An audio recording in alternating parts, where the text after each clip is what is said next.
किसने CAA bill की तायीद की थी पार्लियामेंट में? किसने NRC की तायीद की थी? किसने ट्रिपल तलाक की तायीद की थी? किसने UAPA के कानून की तायीद की थी? किसने, जब वक्फ बिल पेश हुआ तो उद्धव ठाकरे के MP नहीं थे लोकसभा में, मैं देखा हूं। कोई उद्धव ठाकरे के MP नहीं थे लोकसभा में, पूरे बाहर चले गए।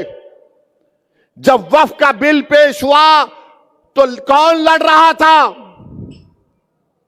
उस वक्फ के कानून के इंट्रोडक्शन पर असदुद्दीन ओवैसी अकेले लड़ रहा था। और मैं आपको आज दिल की बात बता रहा हूं, मुझे माफ कर देना औरंगाबाद के गयूर लोगों, मैं जब अकेला खड़े होकर उसके इंट्रोडक्शन के खिलाफ लड़ रहा था तो दो दो बार मेरी जबान से निकल गया, इम्तियाज मियां उठो, इम्तियाज मियां उठो, मगर इम्तियाज मियां यहां बैठे थे। मेरे भाई, ये वक्फ का कानून मस्जिदों को छीन लेगा अगर यह कानून बनता है। यह कानून बनता है तो दरगाहों को छीन लेगा, ईदगाह की जमीन को छीन लेगा, कब्रिस्तानों को छीन लेगा। इतना गंदा बिल है बनाया गया। संविधान है तो सम्मान है, अंबेडकर जिंदा है तो गोडसे मुर्दा है। और फिर मोदी बोले एक है तो सेफ है।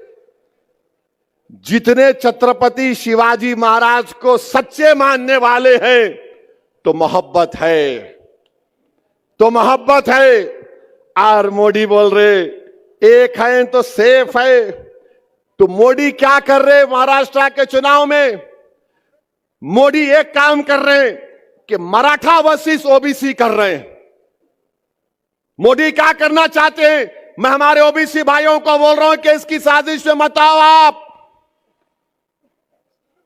ये एक की बात कर रहा है, हम अनेक की बात कर रहे हैं। ये लड़ाना चाहते हैं, एक के नाम पर सबको लड़ाना चाहते हैं। आप इनकी साजिशों में मत आओ। अच्छा मोदी जी, ये तो बताओ, एक है तो सेफ है, तो आपने क्यों कहा था 2024 के पार्लियामेंट के इलेक्शन में राजस्थान में आपने हिंदू बहनों से कहा था कि आपका मंगलसूत्र निकाल कर मुस्लिम औरतों को दे दिया जाएगा? और आप आज महाराष्ट्र में आके बोल रहे एक है तो सेफ है। फिर मोदी ने कहा आपकी भैंस को लेकर मुसलमानों को भैंस दे दिया जाएगा।